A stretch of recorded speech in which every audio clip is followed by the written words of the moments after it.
the blue world order. The Dodgers are the standard. They go for the top end of the talent pyramid every time. That ball is hammered. Goodbye!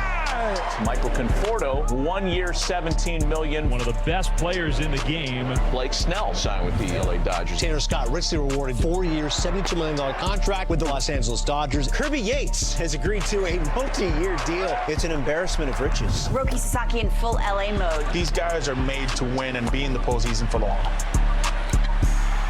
Watching all those new Dodgers show up and look at the offseason additions for the defending World Series champions, who until last year were averaging 107 wins a year.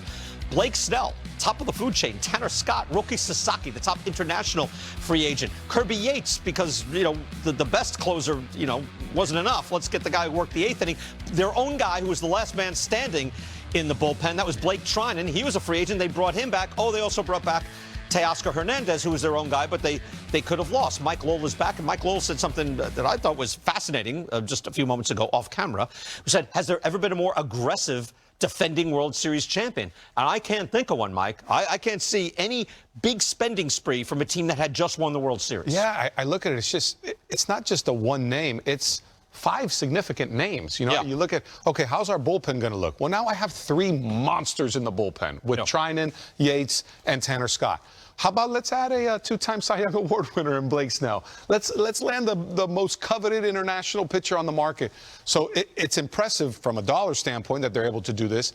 And from a talent standpoint, usually World Series champions don't have so many holes to fill. Right. And they have filled some of these holes with monster talent and big-name players. Even the Astros, who went out and got Garrett Cole after winning a title, that's the equivalent of Blake Snell. Now, again, Cole wasn't the fully developed Garrett Cole at the time. It was very promising. Snell's older, clearly. But I don't know, they're kind of on par. They are. That's how dominant Snell's been. And I would say, even if you got Garrett Cole at his prime, it still doesn't surpass the number of guys that the Dodgers added. It's 7 legit impact guys. Again, in other shows, we talk about who's added the most WAR and that sort of thing. We'll talk about that with Mike Petriello. But just looking at the actual impact of the players brought in, even the Mets with Juan Soto, you're not hanging with this.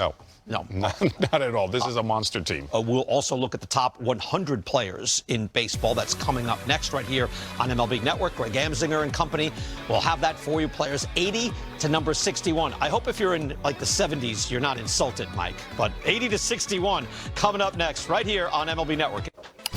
You gave us an international baseball lesson yesterday, complete with highlights, JP Morosi, and there is more leading the league in information. The Caribbean series has been so much fun. Puerto Rico, Dominican, the main event yesterday. I know you were glued and locked in. What'd you notice? What jumped out? Good morning. Yes, Lauren. Well, good morning. And this is semi-final Wednesday at the Caribbean Series in Mexicali. So they're playing for keeps beginning today because of what happened last night in a really thrilling Puerto Rico-Dominican Republic game. It looked for a while as if the DR was going to be running away with a win. Here's a double steal. Harold, we love the athleticism and the base running at the Caribbean Series. A double steal. Junior Lake scores. It's then 7-3 Dominicans. But wait, Eddie Rosario, a former NLCS MVP, lines a single to right field. It actually ties the game. All 3 runners who were aboard score because of a misplay on the infield, and then Eddie Rosario himself scores on a wild pitch. Wow. Puerto Rico comes back from a 7-3 deficit. They qualify for the semifinals with a 10-7 meltdown over the Dominican Republic. Harold, yes, it was not pretty, but still, the manager of Escogido, Albert Pujols, he's still on his way to the Hall of Fame. So we're not going to take that line off his resume yet. Here are the standings as of the end of round-robin play. Japan Breeze, unfortunately, heading home, but Mexico will play Puerto Rico tonight. DR Venezuela as well. Mexico right now, they are the team to beat. It's been a while, Lauren, since Mexico has won the Caribbean Series on home soil, but they have got an excellent chance to do it now. Los Charros de Jalisco, managed by Benji Hill, who has his son, Mateo, batting cleanup for los Charros. Nice. So a great family story. We can't wait for the semifinals on MLB Network here today. Yeah, we're loving the live baseball. 10 p.m. Eastern time to be exact. The semifinals are tonight. No, I have more questions, Matt. Puerto Rico and Mexico, 10 p.m. Eastern. In a year from right now, we will be consumed by the WBC, except you're already consumed. Back-to-back days with news. What do you got? Let's hear it. Yes, Lauren, we have the roster of the Spanish national team. Now, Spain has already played in the World Baseball Classic, the final group once. That was back in 2013. They're trying to qualify again later on this month in Taipei City. Here are some key players on that roster as managed by Nelson Prada, who happens to be right now on the coaching staff for Los Cardenales de Lara in the Caribbean Series.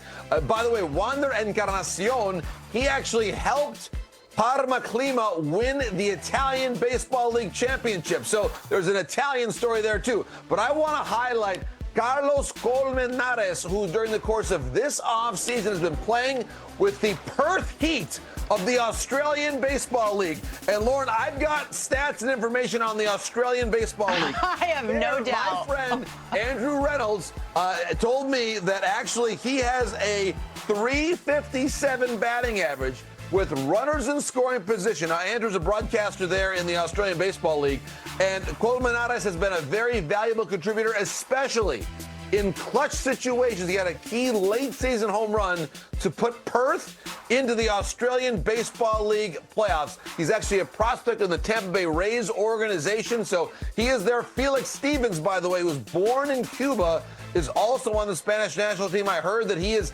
actually able to throw 95 miles an hour off the mound. He's a great athlete. He's a minor leaguer in the Cubs system, so you've got some two-way talent on the Spanish national team for this month's WBC qualifier in Taiwan. I thought you meant Harold's son, Andrew, when you said Same Andrew. name. So actually, I can confirm, Harold, this is a true story. Right? My friend Andrew Reynolds, a great broadcaster. He lives and works in Australia. I did the Premier 12 with him, so I worked with him in Taiwan. That is his name, Andrew Reynolds, great broadcaster, and he is sending me good intel on the Australian Baseball League. Our version of March Madness, isn't it? Before you go, I saw something you reported, JP, kind of gave me pause. Didn't realize the Cardinals and the Red Sox still discussing Nolan Arenado. Where are we at this juncture?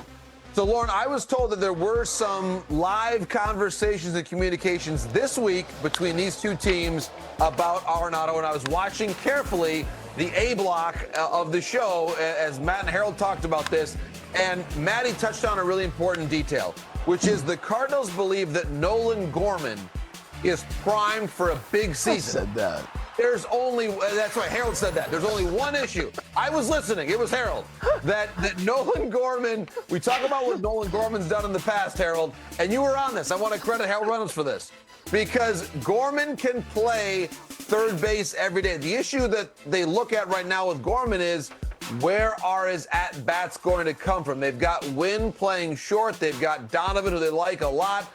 Different guys that are going to play around the infield. But they really want to clear a path because they believe that Nolan Gorman and Brant Brown, the new hitting coach, is going to be a really good connection. He's going to have a good season offensively. So Gorman needs playing time. Also, one name that I think we haven't talked about enough with this team.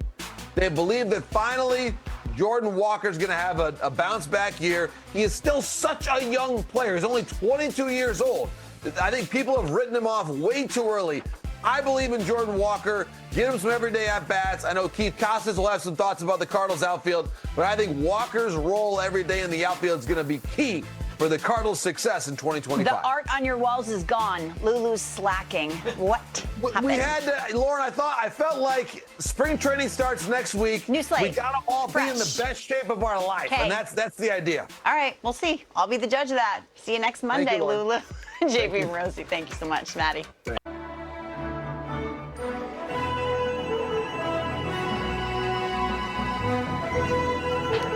Yeah, we're all stargazing because there are some real big, talented players that are still out there. Here we are on, what does my phone say it is? February 5th.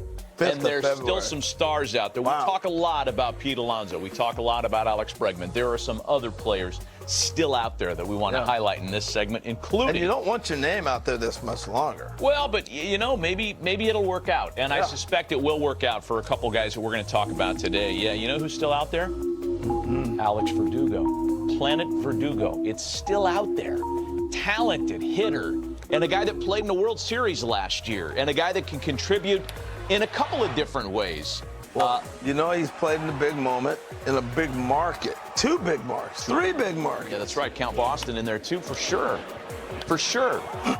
Look, Alex is still a talented guy. He's out there. I know that outfielders usually are considered dime a dozen in the free agent market this time of year, but Verdugo's still out there. I like your point about his being able to handle the big stage. Yeah. He's played on nothing but big stages in his career.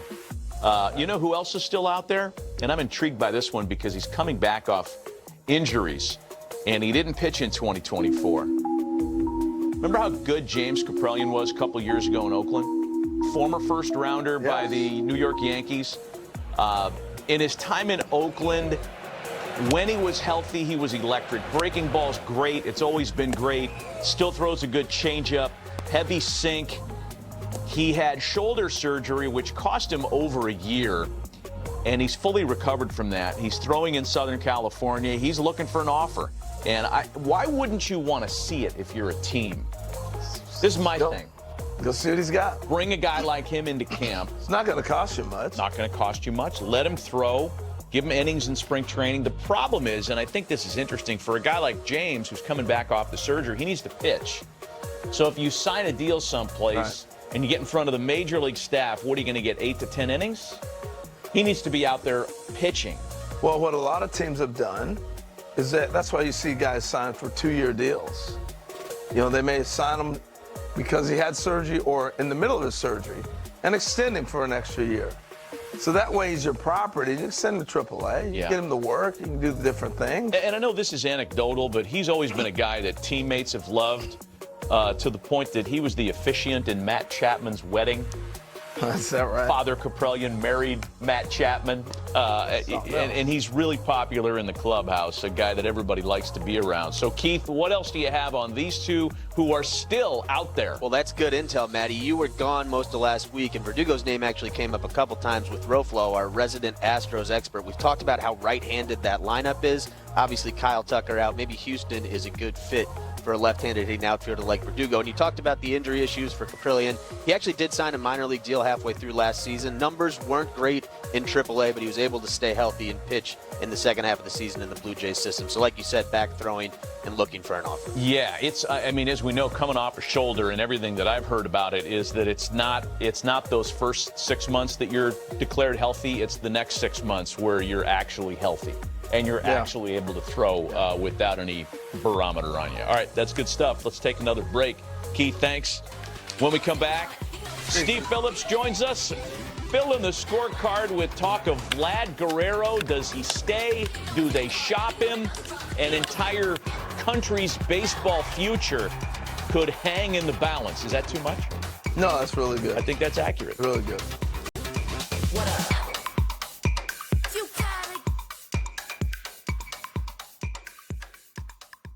昨シーズン、ロサンゼルス・ドジャースは堂々たる戦いぶりでワールドシリーズの頂点に立った。しかし、その成功に甘んじることなく、彼らはさらに強力なチームへと進化しようとしている。ドジャースが誇るのは、単なる才能の集まりではなく、勝ち続けることにこだわる強い意志と組織力だ。彼らは毎年、ただの強豪チームではなく、MLB の基準を作り続ける存在であり、今シーズンもまた、他のどのチームよりも際立つ補強を行った。その結果、かつてないほどの超豪華軍団が誕生した。まず、最大の補強の一つが、ブレイク・スネルの獲得だ。サイ・ヤング賞を2度受賞した彼は、実力、経験、勝負強さを兼ね備えたピッチャーであり、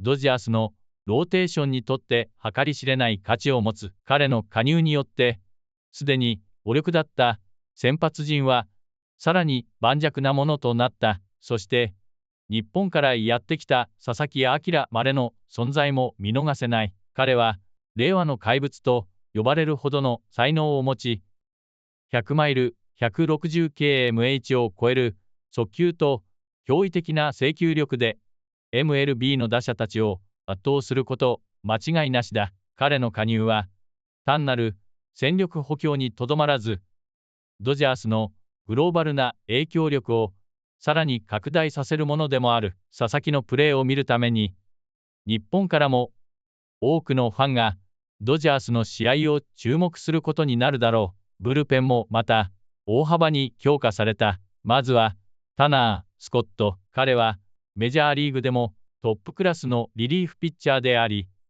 試合の終盤を任せられる信頼感がある。そしてカービー・エツも新たに加入し、リリーフ陣の厚みが一気に増した。彼らの加入によって先発投手が降板した後もドジャースは安定した試合運びができるようになる。さらにブレイク来年の復帰も大きなニュースだ。昨シーズン彼はブルペンの最後の砦として活躍し、その経験と実力を評価されて再契約に至った。彼の存在はチームの精神的支柱としても非常に重要だ。打線に目を向けると、ドジャースは昨シーズンの重要な戦力であったオスカー・フェルナンデスを引き止めることに成功した。彼は長打力と勝負強さを兼ね備えたスラッガーであり、ドジャース打線にとって不可欠な存在だ。